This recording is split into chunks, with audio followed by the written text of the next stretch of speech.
Let's first take a look at a two-step soffit, which of course could just as easily be a 3 or even 4-step soffit. We're going to walk you through several pre-construction jigs or templates where soffit main runners are bent to specification, then installed on the project.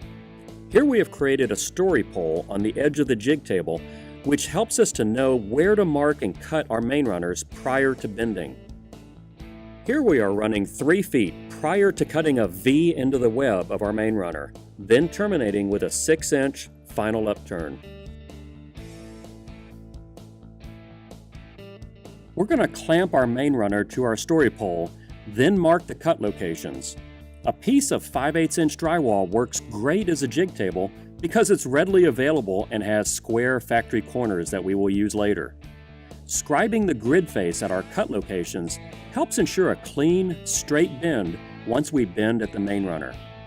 This cut was marked by a V, which we are now cutting, and allows us to easily bend our grid in on itself prior to the installation of a DW90 clip.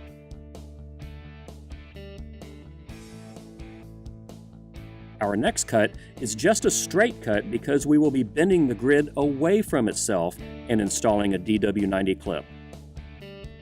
As the grid is laid flat on its side on the template or jig table, we will need to ensure the grid stays flat so it doesn't roll on us while we screw the clips on.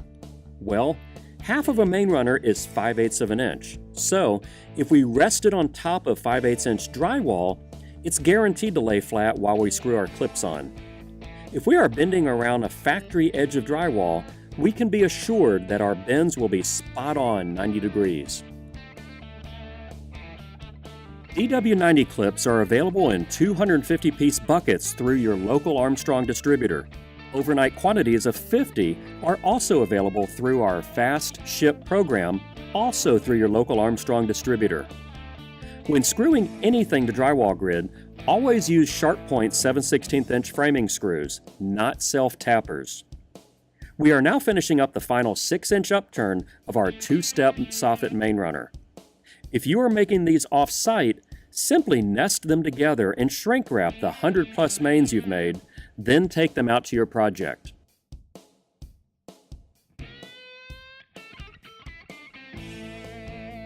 After getting to the project with pre-bent main runners, all we need to do is pre-bend our hanger wires to the correct laser height, then simply hang the mains 4 feet on center, which definitely beats framing bent studs every 16 inches.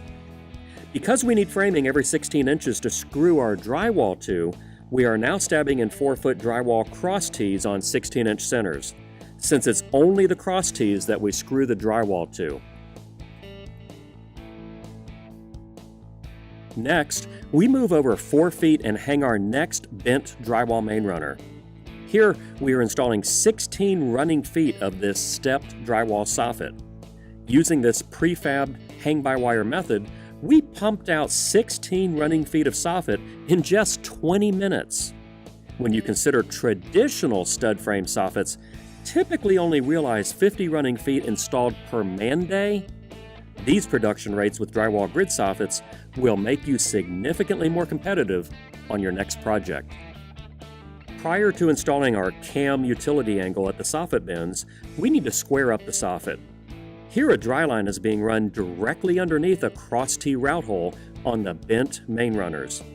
Each main needs to be adjusted right or left to make sure the route hole is positioned directly above the dry line. After your main is lined up, simply screw attach it to the wall. When all mains are lined up to the dry line, your soffit is guaranteed to be square. Next, we have 4 runs of 1.5 by 1.5 cam utility angle at the 3 bends, as well as the upper termination point of our soffit. Cam, or knurled angle molding, comes in 1.25 inch, 1.5 inch, and 2-inch sizes. We offer cam in 25 gauge, 20 EQ, and true 20 gauge with 0.33 metal thickness. Cam's knurled edges make it easy on your skin, while the 4-inch starter holes make measuring and screwing a breeze. Well, that's about the straightest soffit I've ever seen, and it was built in only 20 minutes with no excess stud framing to structure. Oh, and the MEP guys love not having to navigate around needless plenum studs. If you would have built this soffit traditionally, you would have used 380 lineal feet or 231 pounds of studs that extend on 16-inch centers all the way to structure. By using Armstrong drywall grid, you reduce your steel consumption to 212 lineal feet or only 55 pounds.